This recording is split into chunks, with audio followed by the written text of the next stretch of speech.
What's up, everybody? Good morning. Welcome to an at-home edition of The Sweat. So we got a lot to get to today. MLB playoffs, of course, obviously. The NBA, NHL are both back in full swing, and another match day for the EPL. But we're going to get things started with some hope. Hope that we may actually be able to see a decent Thursday night football game. Of course, the hope isn't all that high with a pair of 2-4 teams in the Saints and Cardinals, but this is where we're at, folks. So we're going to hold on to that hope, okay? So let's take a look right now. Saints and Cardinals, some news and notes for these guys. So home team is 7-1 against the spread in New Orleans and Arizona's last 8 meetings. Arizona 1-7 against the spread in their last 8 home games. New Orleans is last in the NFL with their turnover differential. Not great, but the big news that everyone's talking about, DeAndre Hopkins will make his season debut for the Cards. We're all looking forward to that one. DraftKings contributors Jeff Ulrich and Pierce Dietrich are here. Guys, Thursday night showdown. So let's get your favorite plays for tonight's matchup. So who do you think you should captain in this contest, Jeff? Any chance you want to take DeAndre Hopkins here? Hopkins is interesting. I mean, just with the way that the Cardinals have thrown the ball and just they've been very ineffective. You know, Kyler Murray just trolling around last in the league in yards per attempt. I don't really want to go there. I think that Hopkins will get a lot of targets, but I'm just not really, that bullish on the passing game of Arizona. I'd much rather go to Alvin Kamara. 15 targets over the last 2 games, running the ball well, averaging almost 5 yards per carry.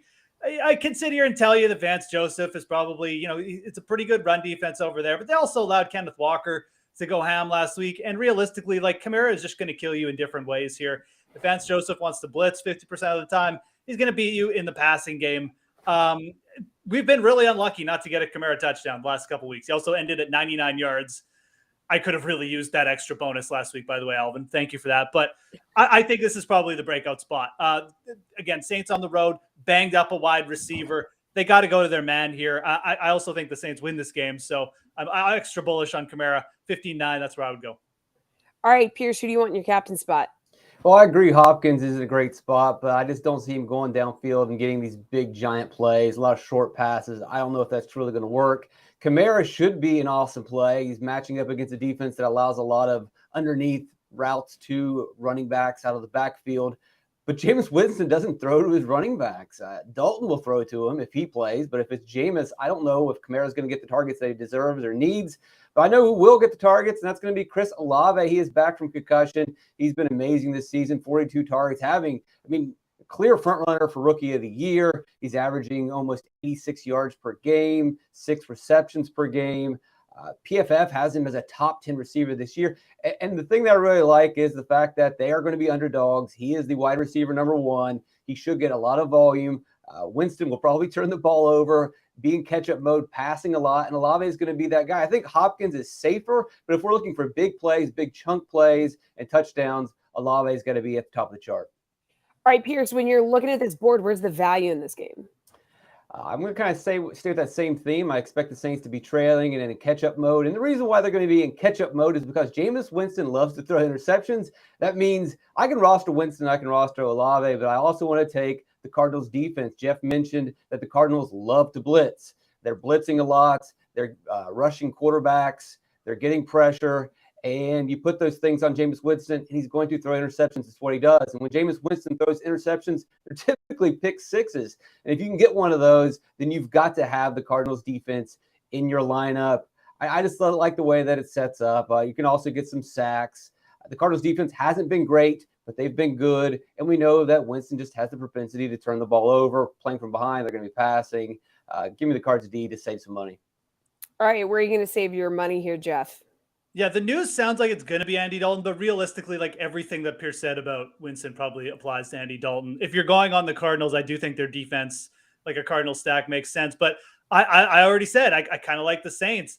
Juwan Johnson at 3,000. I mean, again, what do the Cardinals do? They just allow the middle of the field to be wide open. They've allowed the second most fantasy points to the tight end position. If it is Andy Dalton out there, he's going to want a big body in the middle of the field to throw to. That is Juwan Johnson to a T. His targets have gone up. He played his most snaps of the year in his last game at 78%. We know who's not going to be out there. It's Michael Thomas and Jarvis Landry. The remaining wide receivers here for the Saints are just I mean, some of these guys are like, I can't believe they're still in the practice. Like Keith Kirkwood was a thing in like 2017, I'm pretty sure.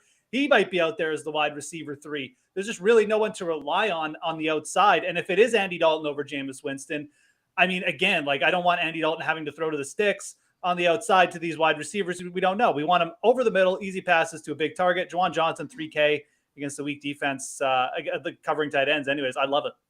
All right, guys, let's get your betting perspective on this one. So the Cardinals were 2. Now they're 3-point home favorites. So that's moving a little bit. Do you like them to cover here, Jeff? The Cardinals are 3-3 against the spread. Yeah, I just can't even believe that the Cardinals still, from what we've seen from them this year, they're 3-point favorites against pretty much anyone. So, I mean, 4-10 ATS since the start of 2000. So basically since Kyler Murray has come to town, the Cardinals, Kyler Murray and Cliff Kingsbury, they're 4-10 ATS as home favorites. This is not a team that I want to trust with covering anything at this point. The Saints have a very good offensive line. They're going to be able to run the ball. And even if the Cardinals dial it up a little bit, get some blitzes, they will start feeding it over the middle to Alvin Kamara. You cannot stop Kamara, Taysom Hill, and, the remaining crew, Olave, Juwan Johnson. I think that the Saints definitely have enough to get it done. At the very least, we've seen this offense still be able to move the ball. I don't really have concerns there. I have a ton of concerns on the other side of the ball. We're relying a lot on DeAndre Hopkins to come off cold and do just amazing things. If Hopkins can't do those amazing things, I don't see how the Cardinals even win this game, let alone cover. Give me the Saints here at +3. Pierce, how do you feel about this one? Full disclosure, Jeff named his daughter after New Orleans, so he is slightly biased a little bit. And if you watch any of the preseason shows, he was really bullish on the Saints. He's not ready to give up on them yet. He needs to give up on them. We don't even know who their quarterback is going to be. That's a bad sign. And the thing is, which one's worse? I don't see it in the Saints team. The run blocking's decent. The pass blocking's not good. The Saints defense has been absolutely awful this season. Terrible. They look nothing like the previous Saints defenses that carried this team. Their offense has 2 receivers that are down. You're relying on a rookie. I like Olave. I like Kamara, but that's not enough to beat the Cardinals. The Cardinals are getting Hopkins back. Hopkins is hungry. He wants to play every single snap. He can absolutely change a game. We give Kyler Murray a hard time. Yeah, it's hard to be a good quarterback when one of the best receivers in the game is not on your team. Well, he's coming back. He's healthy, probably stronger than ever, considering why he was suspended. So I think that's going to be fine for them. And the Cardinals defense has been really good. They're not getting enough credit. They're not a great defense, but they do enough to win games. I think this line needs to be a lot bigger. Give me the Cardinals. All right. So the total for this game, guys, is 44. The last 2 Thursday night games combined had 40 points total. So can we have a Thursday night miracle tonight? Maybe find an over here. I mean, Pierce, each of the Saints' last 11 Thursday night games have gone under the total points line. It's going over. The Saints have gone over in 4 of 6 games. The Saints have gone over nonstop recently, and they're clearing it big time. You look at the Saints' last 3 games, the closest was, I think, by 9.5. So it's not like they're just inching over the overs. The Saints are allowing a ton of points, and it goes back to the defense. They're not getting pressure. That used to be one of the calling cards of the Saints, is getting pressure with their front line. They're not getting that. Their defense is last in the league in interceptions. Their defense is last in the league in defended passes. Basically, everything you can do wrong, they're doing wrong. And it's not a small sample size. We're pretty far into the season now that I don't know if this is going to turn around anytime soon. And they're going to face a pretty decent team. I like the Cardinals defense. I think they're playing well enough. I think they're going to get enough offense going. And what really is going to happen is the Cardinals will get out front. Saints will get some points in catch-up mode. And I think we're finally going to get some points and some action on Thursday night. Jeff, you look like you agree with that. No, that was not my agree face. Sorry if I was oh, that was your giving you that impression, shaking Jesse. My head face. This is just like when Pierce said they're playing a decent team. I think my soul just left my body for a sec because I need to make sure that everything was going okay up here. No, this is not a decent team. But who have the Saints gone over against? Cincinnati, your boy Geno Smith, who's playing like lights out, and then Minnesota. Of course, they're going to go over against those good teams. Everyone's going to go over because they're awesome offenses right now. Carolina, the Saints played a boring 14-22 game. That's exactly what's going to happen here. The Cardinals cannot get the ball downfield. It's because of Cliff Kingsbury and the offense that he runs. Even DeAndre Hopkins, everyone's expecting, he's going to change the offense. DeAndre Hopkins was like a career low in yards per reception last year. Why? Because that's what Cliff Kingsbury does. I don't know why. Don't ask the quarterback. Why. That doesn't matter. Who cares? Good receivers produce with bad quarterbacks all the time. Don't give me that quarterback nonsense. Look, the Cardinals are not a good team. That's what it boils down to. Nothing's going to change just because one wide receiver is back. I agree that the Saints defense needs to shore it up. I actually think that they will get it together here tonight simply because of the fact that they're playing the Cardinals. Give me the under. Ain't no Christmas miracle this Thursday. Sorry. Cannot wait to see how this one shakes out, and you two can fight it out in the Twitter streets. Thank you, gentlemen. Appreciate it. As always, we're going to turn our attention to MLB playoffs next. You know, betting without a game plan is a little like skating a giant ramp without helmet and pads. I wouldn't risk it. And I wouldn't bet without a game plan. DraftKings Sportsbook provides you with tools to set a realistic budget and time limits, so you're ready to bet responsibly. Download the DraftKings Sportsbook and Casino apps to learn more about how you can practice safe bets.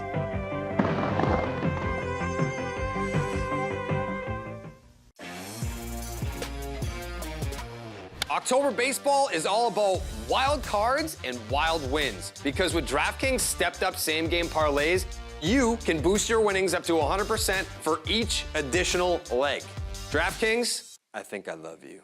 So download the DraftKings Sportsbook app, sign up with the promo code, and boost your winnings up to 100% for each additional leg.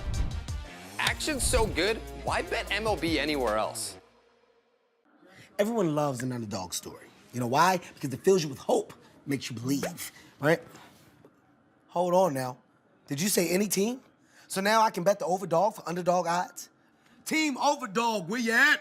Let me hear you. Download the DraftKings Sportsbook app. Bet just $5 to win $200 if your team wins. Action's so good, why bet NFL anywhere else?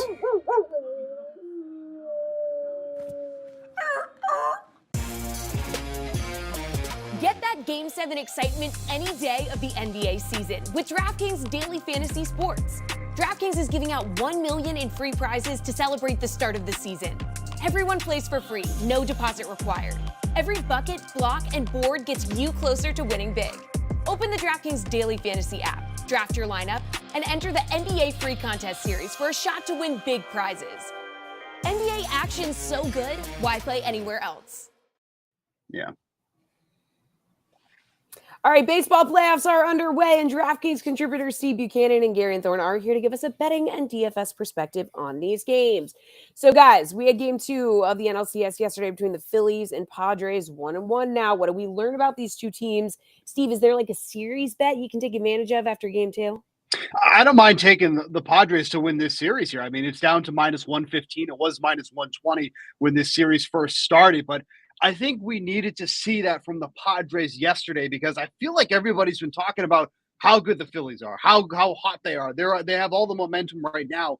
All of that momentum was just crushed. They crushed their soul yesterday after that offensive outburst that they finally had. But I think what was clutch about that is the offensive outbursts that they were getting from particular guys like Brandon Drury and Josh Bell, guys who have been really quiet in these playoffs.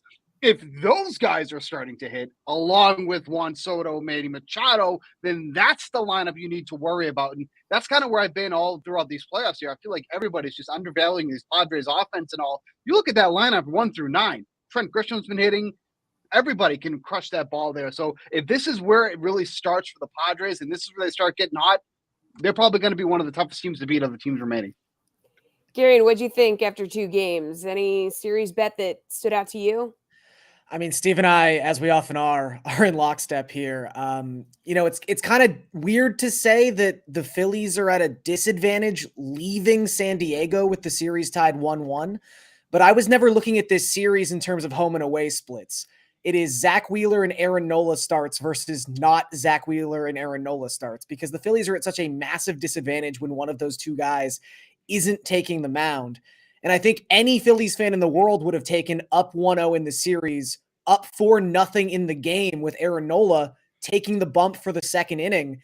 And it just deteriorates from that point, which is, we saw what happens when the Phillies turn to their bullpen. Suddenly Brad Hand is in the game, having to get Brandon Drury out, who crushes left-handed pitching, and it doesn't go well because it's Brad Hand and it's the Phillies bullpen. So I think right now, for as crazy as it does seem, heading to Philadelphia, like to say the Padres are in the driver's seat here, they are, because these next 2 games, the Phillies have to survive without Nola, without Wheeler. It's just such a massive ask. So I think minus 115 for the series price for the Padres right now is really good value. All right, so last night, ALCS opened in Houston, Astros hosting the Yankees. So, Gary, what was the most surprising thing in your mind in the first game of the series? It wasn't so surprising because we all know the book on the Astros at this point. They're like one of the best teams in baseball at not just making contact, but making quality contact. But still, a 17-2 strikeout discrepancy is sort of insane. I believe it was historic in a playoff game of that magnitude. I would also just say, if you're looking for, positives and even like negatives to pile on negatives, if you're the Yankees, you just lost a game where Jose Altuve, Yordan Alvarez, Alex Bregman, and Kyle Tucker win a combined 0 for 12. That's a really tough beat. I mean, if you're going into that game and saying you're going to hold their 4 best offensive players to 0 hits, I think Aaron Boone would have figured, oh man, chalk up a win for the Yankees. Not the case. At some point, I know he's, 0 for his last 19. Jose Altuve is going to start getting hits. And if the Astros are already up in the series when that switch lifts, that's a really dangerous proposition for the New York Yankees, because the Astros just go to another level at that point. Yeah, Steve, Verlander was like a big part of that win, right? He became the all-time postseason leader in strikeouts. He surpassed Clayton Kershaw like pretty early in the night there. Yeah, and I think people were really unsure about what they were going to get out of Verlander after he kind of got touched up by the Mariners. But, there was nothing that indicated that he had – was hurt or anything like that. The velocity was still there. All of his metrics were still there. The biggest surprise to me, though, it just feels like this egregious mismanagement of the Yankees bullpen. To come out of that game and get 4 1/3 innings, good innings out of Taillon was a win in itself, because truly, I think we all can agree, I'm sure Darren would agree, he was going to be out of there early, because I really thought the Astros were going to touch him up, but they didn't. They only got 1 run against him. Then you bring in Clark Schmidt, who's just looked completely lost in 3 appearances now that he's had, 3 runs allowed, 2 home runs that he's given up. That's the first guy you're trotting out of the bullpen. You could have used Jonathan Loaizaga or something like that. But I feel like the Yankees are putting themselves in a deeper hole when, quite frankly, they were probably in the best position to win that game, even with the little that they got from Taillon, because now they can bring it to a bullpen if they manage it correctly. So I don't get a lot of the decisions that Boone has been making in these playoffs thus far. That was just another one for me, but that could end up being their biggest detriment if this series ends up going in Houston's favor. All right, Steve, game 2 of that ALCS tonight. What's your favorite bet on the board right now? I just like the Astros to win this game straight up. It's at minus 135 with Framber Valdez taking them out against the Yankees here. Wasn't great in that one start he made against them. Did give up 3 runs here, but this Yankees offense has really been kind of sputtering a little bit. And I think there's been a lot of other things that have been going on that really hasn't been the main focus on what the issues with the Yankees are, at least in the early part of this series thus far. So I think that's something to take a look at here. It's at minus 145, excuse me. But I think this is going to be a tough spot for Luis Severino. The Astros remain one of the toughest teams in the league to strike out. I think they had the 4th lowest K rate in the league. So if Severino's not getting those strikeouts, it's going to have to rely upon contact to get outs. And there's just not a lot of outs in this Astros lineup right now, really, with the exception of Jose Altuve, it feels like. So when one offense is going in one direction, the other is going the other. It's hard not to like the favorite in this one at minus 145. All right, Gary, and favorite bet on the board right now for that game 2? I do like the Astros to win this game. I think they'll score some runs off Severino, but at the same time, I do think Severino is going to have a lot more success than Taillon did at striking out Astros hitters. And as Steve mentioned, 2nd lowest strikeout rate in all of baseball. They are not a team that tends to go down on strikes all that often. However, the Astros are an exceedingly right-handed lineup. They only have 2 left-handed batters on their ALCS roster. They're 2 really good batters, don't get me wrong, but they're going to throw 7 right-handed hitters at Luis Severino tonight. He has struck out 33.8% of the right-handed batters he has faced so far this season. And a big part of that is he has 2 pitches, his slider and his cutter, both moving away from right-handed hitters that have a whiff rate above 40%. in 2022. He is perfectly designed to go up against a right-handed heavy lineup. I still think the Astros touch him up a couple times, but I do think he goes over 4.5 strikeouts, something he's done in 11 of his last 15 appearances. That's at -125. I like the over. All right, guys, who's a DFS option you think that could work in a showdown contest tonight, Garion? So I'm going to go right to the bottom of the board. I don't think he's the best guy. I don't think he has the highest ceiling, but Jose Trevino hits left-handed pitching. At least he did during the regular season. I know he's mired in a crazy playoff slump right now, but he's just $4,800. You need to use one of these types of players in your showdown lineups in baseball, and you could do a lot worse than Trevino. He had an 882 OPS and a 153 WRC plus off of left-handed pitching during the regular season. He's going to be batting ninth. Maybe he gets a hit. The lineup turns over. He scores a run. And suddenly at $4,800, he's bringing you a little bit of value at the bottom of your lineup. Again, he's not Aaron Judge in terms of ceiling, but you have to use someone like Trevino. So it might as well be someone who had as much success against left-handed pitching as he did this season. Yeah, Steve, how would you approach like a DFS option in a showdown contest tonight?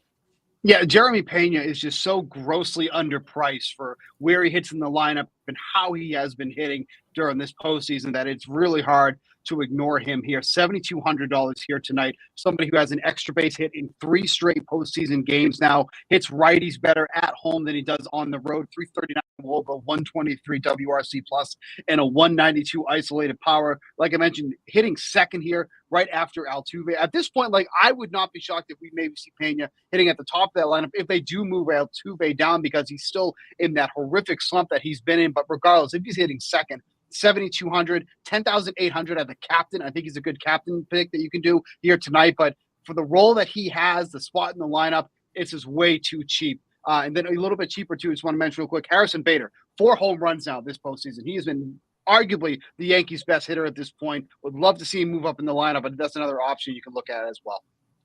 All right, good stuff, guys. Thank you for previewing the baseball playoffs that are coming our way. Very small NBA slate today. We're going to break it down with our Knicks next. You want to be a showstopper? You want to be awesome?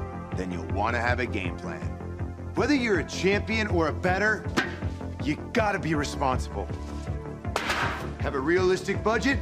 Then bet within your means. Set a time limit, then stick to it. And use the DraftKings Sportsbook and Casino apps. They offer all these tools and more so you can practice safe bets. Can I get a mic to drop?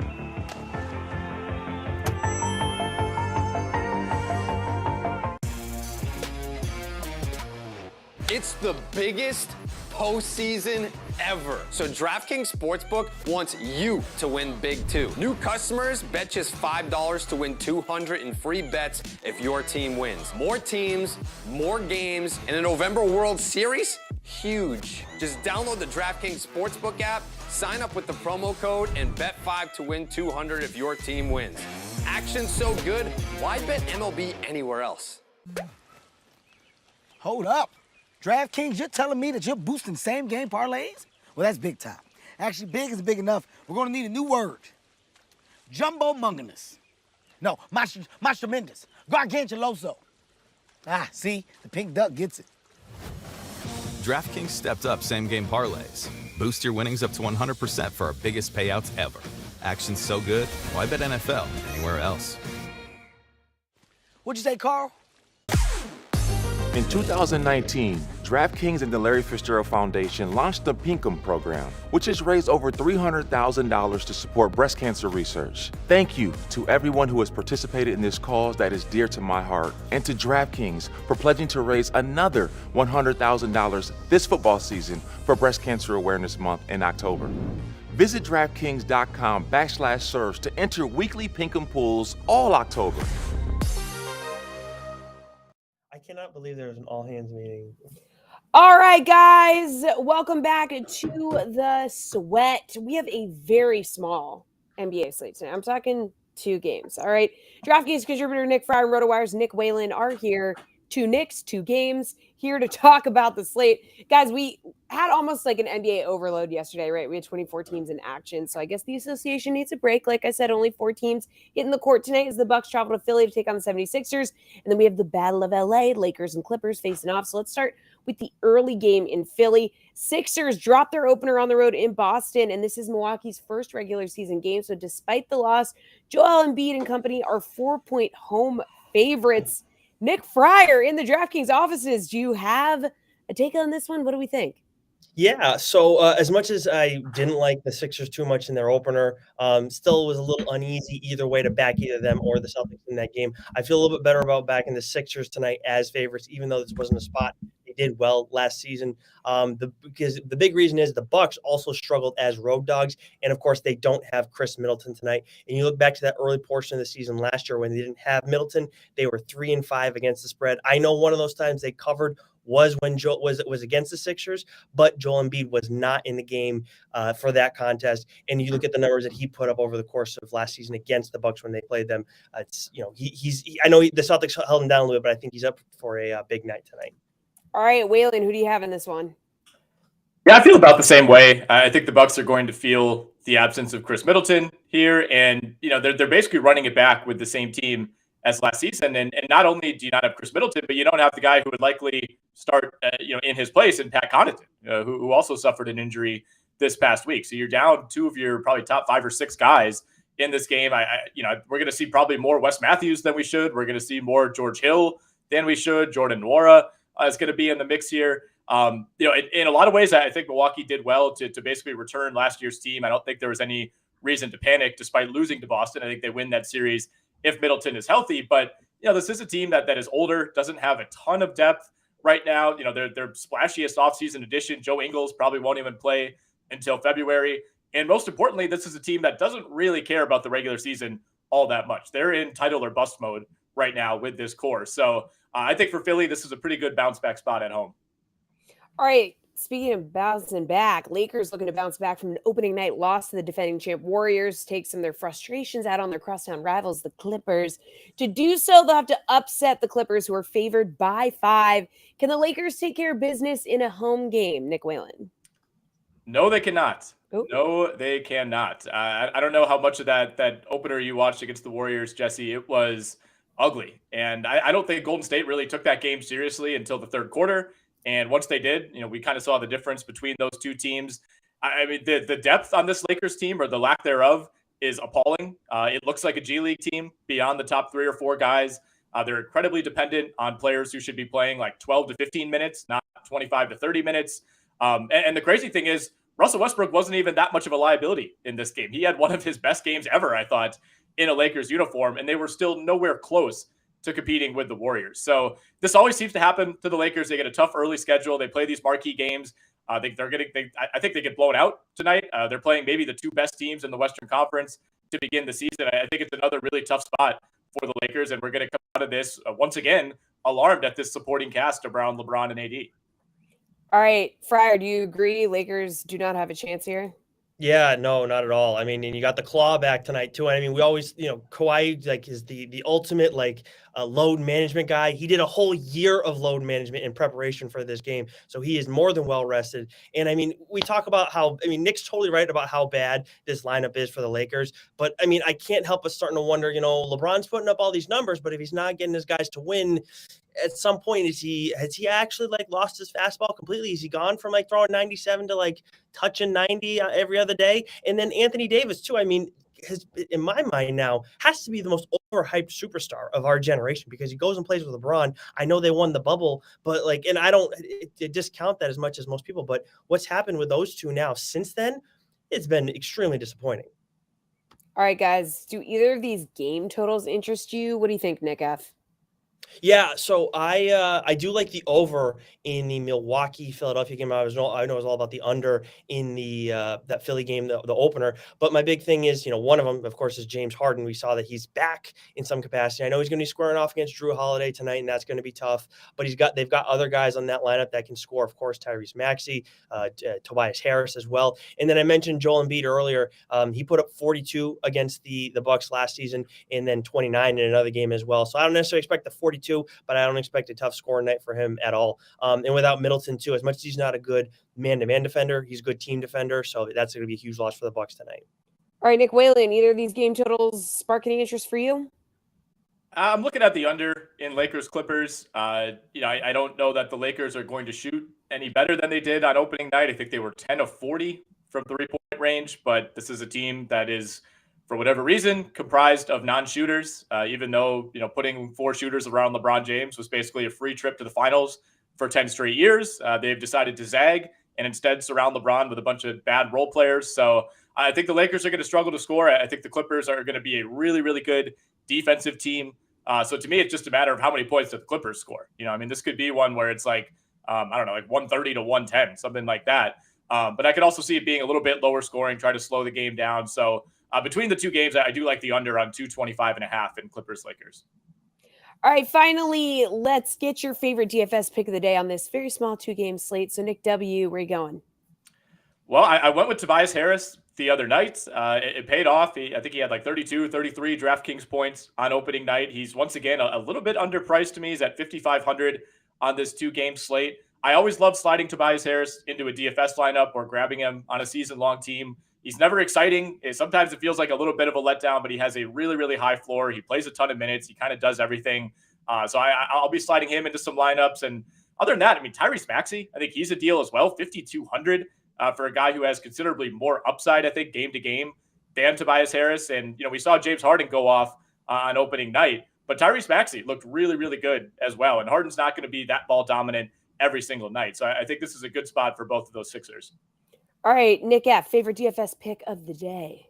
It's so annoying that I misremembered. I, for some reason, thought that Nick was backing Tyrese Maxey the other day and not Tobias Harris. So I didn't think to have a second pick prepared for this, but I am all about Tobias Harris tonight too at 5.5K. I do like Maxey at that price tag, 5.2K, but I just think how much is he going to run into Drew Holiday throughout the course of the night? Could be a little bit of an issue for him. I like Tobias Harris a little bit more. And you look, of course, again, with Middleton now, again, not the best like one-on-one defender, but as a team defender, I think that's going to translate to help Tobias put up some more points. All right, good stuff. Thank you, you two. From a small slate to a big one. Our NHL guys break down tonight's 12-game slate next.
it is hockey time. NHL opening faceoff is upon us. RotoWire's Paul Bruno and NHL.com's Pete Jensen are here. Guys, need your favorite DFS plays going into tonight's big 12-game Thursday night slate. Let's start at center. Connor McDavid has 4 goals in 3 games, although 3 of them came in the opener, to be fair. He's obviously an expensive choice, and is going up against the undefeated Canes. But could that help ownership for a guy whose ceiling is as high as anyone's, or is it like a stay away spot and you have another option here? What do you think, Paul? You know what? It's a stay away spot on a big slate. If you want to win big, this is the time to pivot from the top 2 guys on the list. And I'll make a good case for that. McDavid is playing a tough opponent in Carolina. They play too much of a defensive structure, and the puck possession focus that they have is going to limit the Oilers' opportunities with the puck, I think, tonight. And they're having difficulty defensively. So easy one to stay away from there. And the same narrative applies when considering the next man up, one Austin Matthews, who's I've had a tough time noticing him in the first 4 games that he's played, and they got a tough matchup. Toronto does against Dallas. The Stars starting Jake Ottinger, who's 3-0 tonight, and a better, more sensible pick and might be less owned is a guy like a Mika Zibanejad. He's going to cost less than the other 2 guys, $7,600 in fact, largely based on his hot start. Though I think is a good pick tonight. 4 goals and 4 assists in 4 games. He gets a more favorable matchup against a San Jose team that figures to give up lots of goals again this year. And they'll put up a big number against the Sharks tonight. All right, Pete, what do you think? Stay away spot for McDavid here? Yeah, I would stay away just because of the price tag, and the shot suppression of the Carolina Hurricanes is a bit concerning. So Paul mentioned Zibanejad. He's among the league leaders in scoring, but don't lose sight of Vincent Trocheck either. And he's playing on a line with Artemi Panarin and Alexis Lafreniere. And he came over in the offseason, signed that big 7-year contract. Many people asked, was it worth it? Would it be worth it down the line? That question still will be answered in the years to come. But here and now, it's been a great, successful signing so far. He's got 5 points, 2 goals, 3 assists, 2 on the power play, and 17 shots on goal in his first 4 games. Playing on PP1 with the big dogs, Kreider, Zibanejad, Panarin, and Adam Fox. I mean, lock this guy in all your lineups for tonight.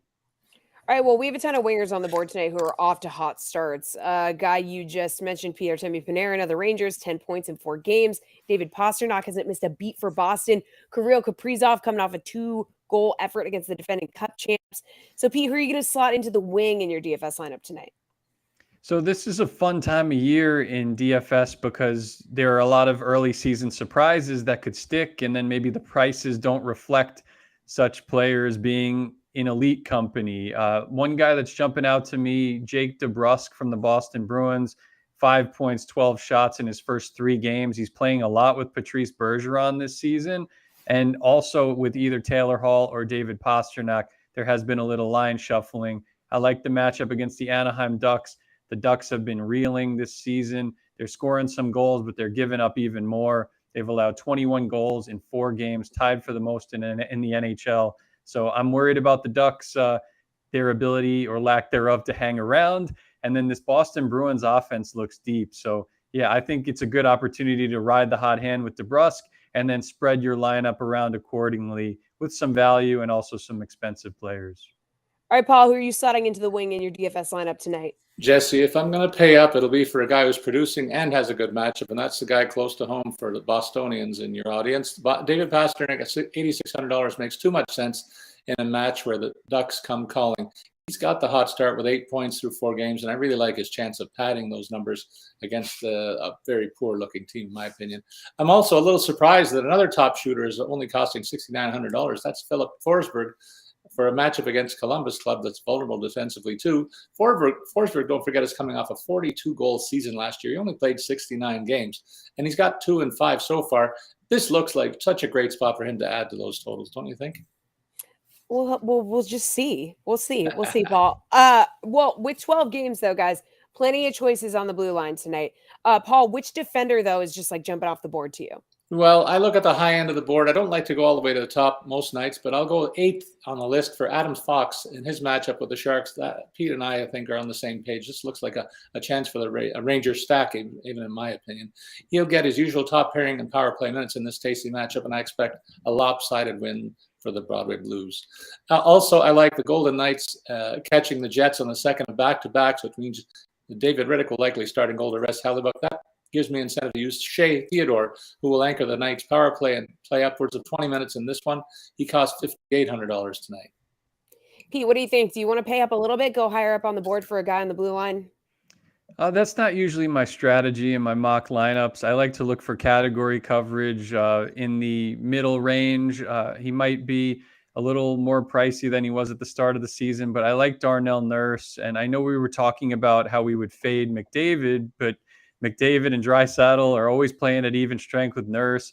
Nurse had 7 shots on goal in his last game, which was a really nice output. Even if that comes down a little bit, he's got 10 block shots through 3 games this season. So he's covering those category coverage. He's got some power play time with exposure to all those top end players and Evander Kane as well. So as much as the overall shot number might be lower than usual for the Oilers, I still think Nurse is really a nice pick because of his category coverage here and exposure to the elite talent in a game that could be like a 5-4 type game, even though there's some good defenses. I still think the up-tempo offenses could make for a really exciting matchup. Pete, who's your favorite overall value play on the slate tonight? Definitely like Oliver Wahlstrom and what he's cooking for the New York Islanders. Even if he's on a third line role, second power play, he's getting a bigger role, much more ice time this year under Lane Lambert compared to last season under Barry Trotz. He was in the doghouse a little bit those years under Trotz, but he has untapped offensive potential. He's one of the best breakout players and candidates for the upcoming season. And he's already shown it so far with the 2-goal game last time out. He leads the NHL in goals and points per 60 minutes right now. Small sample size, but once again, it's early. So you could capitalize on this in DFS and roll him out against a favorable opponent in the New Jersey Devils. All right, Paul, what do you think? Your favorite overall value play on the slate tonight? Well, I like Nick Robertson. He's making his season debut for the Leafs alongside Tavares and Nylander. Both of those guys have gotten off to pretty solid starts. His price tag is only $2,500. He's going to also likely avoid the top D pair on the opposition that will focus on the Leafs top line. And he's had a great training camp, only missing out on making the club because of salary cap restraints. He's been a primary offensive threat, this guy, wherever he's been, both in junior and the AHL. I really like this spot for him tonight. He's motivated, and he'll show up on the scoreboard, I'm sure. I also like Sean Monahan for $3,400 for the Canadiens against Arizona. He can't ask for a better situation now that he's been promoted to the top line with Nick Suzuki and Cole Caulfield. Has a spot on their top power play as well. And as I say, he's facing Arizona. They're coming off maybe their own Stanley Cup with a victory over the Leafs earlier this week. And I think they might be caught by surprise by the hometowners in Montreal. All right, good stuff, guys. Thank you for previewing this massive 12-game slate. Appreciate the time, as always. One more block to go here on The Sweat. We are going across the pond and talking EPL. We'll be right back.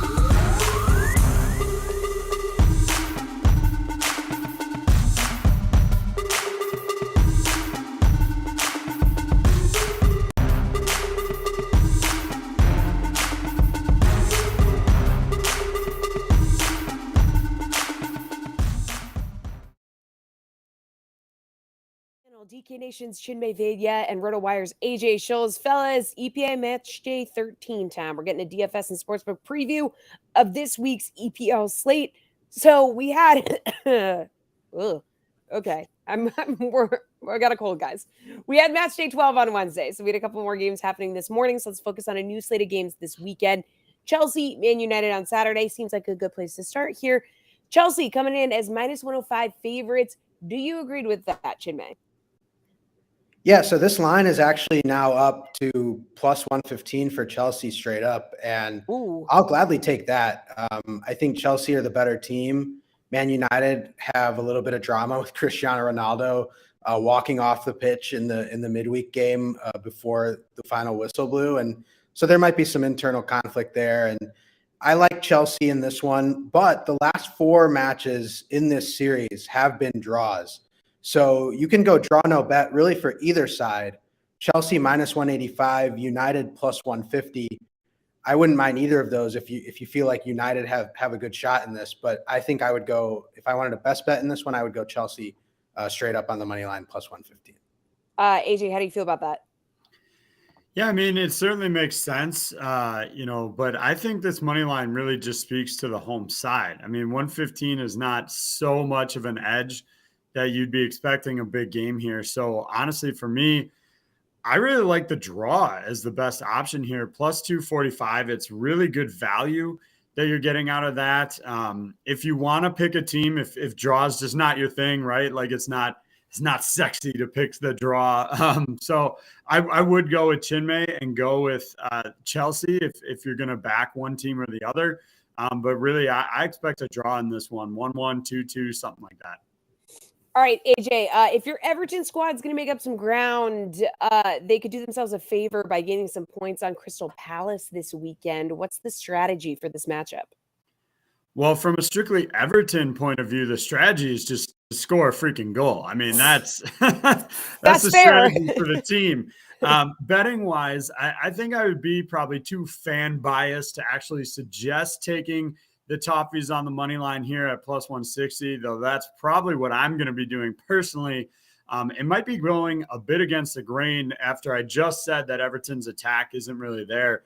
But I don't hate taking both teams to score here at minus 115. I think we could see a goal or two from each side. And if you're going to back both teams to score, I think you might as well double down and take Wilfried Zaha to score at plus 175. He's got 5 of the team's 11 goals. They have 1 own goal there as well to get to 12. But of actual scored goals, they've got 11, and he's got nearly half of them. So plus 175, pretty good value for Zaha.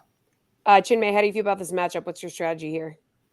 Well, after Crystal Palace really did me a favor over the weekend for my sweaty boot pick, and really put the goals in the back of the net. I'm really backing them to score here. No, I'm going the complete opposite way on this. I like 2 bets here. Everton Palace under 2.5 goals at minus 150, I think is really good, even if both teams do find a way to score. Also, the no on both teams to score is minus 105, and I think I really feel that one after what happened this weekend with Crystal Palace, or last weekend. So, yeah, those are my 2 bets. Not feeling a lot of goals in this one. All right, well, it wouldn't be fair if we talked to Everton with AJ and didn't let Chinmay talk up his Arsenal side. So the Gunners are heavy favorites against a Southampton team who's on the wrong side of the table in the relegation zone. Is there a way to back Arsenal this game without necessarily laying the minus 175 odds on the money line? Absolutely. You can take Jesus, Martinelli, or Saka, anytime goal scorer, all are at plus money. And those are the leading scorers on this team. So I think any of those are great picks. You can also go Arsenal to win and over 2.5 goals is plus 125. If you think Southampton is not going to score, you can go Arsenal to win under 2.5 goals at plus 320. So I like any of those picks, really. Don't see Arsenal losing this one. They did not have a midweek match. It was postponed. So I think the Gunners are the favorites here reasonably, and you can add some value by combining a win with a goal total. AJ, what do you think?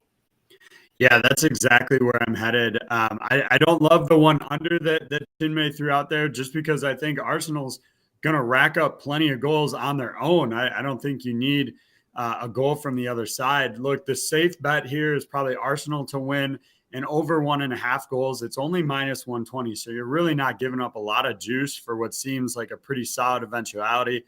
I personally would look to go all the way to Arsenal to win and over 3.5. It comes in at plus 235. I think we could easily see Arsenal score 4 goals on their own. But as Chinmay said, Arsenal to win and over 2.5, another good one at plus 125. All right, fellas, sweaty boot time. We've been tracking your bets all season long to find out who's going to win the sweaty boot. Most correct picks at the end of the season takes the award. Bad news, fellas. Rough week for both of you. Chinmay betting that Leicester City and Crystal Palace would both score and there'd be no draw. Unfortunately, no one scored in a 0-0 tie. Wow. But AJ not able to take advantage of that as his bet, Brentford and Brighton over 2.5 goals, fell just shy in a 2-0 Brentford win. So redemption time, gentlemen. AJ, what's your pick? Well, as much as I hate to back anything that requires me to cheer for Liverpool, I got to put those personal feelings aside here for the sweaty boot pick. I'll take Liverpool minus 2.5 goals at plus 175 against Nottingham Forest. It's great value here. Easily could turn into a 3-0 game or more in this one. It's not as one-sided projected as perhaps the Man City Brighton matchup, but it's going to be right there. I expect Liverpool will roll past them, so I'm okay giving up 2.5 goals at plus 175. Chinmay, your sweaty boot pick. AJ hinted at it in his pick, Manchester City and Brighton. This is the game that I'm targeting. Manchester City are really upset right now. They had a bad Champions League game last time out, and then they lost to Liverpool. So this team is absolutely raring to go. They're fresh off no midweek match for them. That was the postponement with Arsenal. So I like 2 plays in this one. Manchester City over 2.5 goals is minus 120. But my sweaty boot pick for the week is Manchester City minus 2.5 goals. That's sitting at plus 145. All right, good stuff. We'll see if either of those hit after a rough week for you guys last week. Thank you guys. Appreciate the time. As always, that's all the time we have today for this show. Madden is coming up. We got Ravens at Commanders at noon, part of 3 games today. And the slate is tonight at 5 p.m. We got Kaufman and Garion looking ahead to Thursday Night Football and the rest of Week 7. Emerson will have you covered tomorrow at 11 a.m. We'll see you then.